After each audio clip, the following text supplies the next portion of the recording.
আমরা কি টাকা জমানোর জন্য বাঁচি? না। তাহলে কি জন্য বাঁচি আমরা?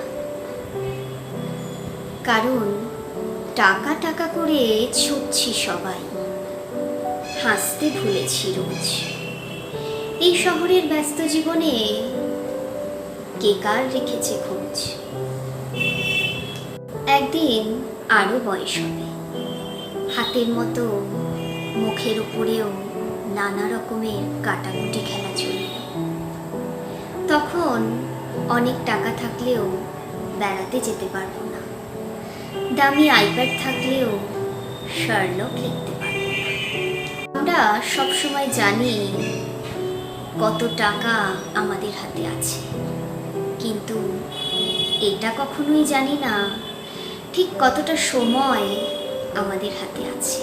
টাকা খুব ছোট একটা শব্দ, অথচ এই ছোট শব্দটার প্রভাব এতটাই বেশি যে এর অভাব হলে দেখা দেয় হাহাকার, আর বেশি হলে বেড়ে যায় অহংকার।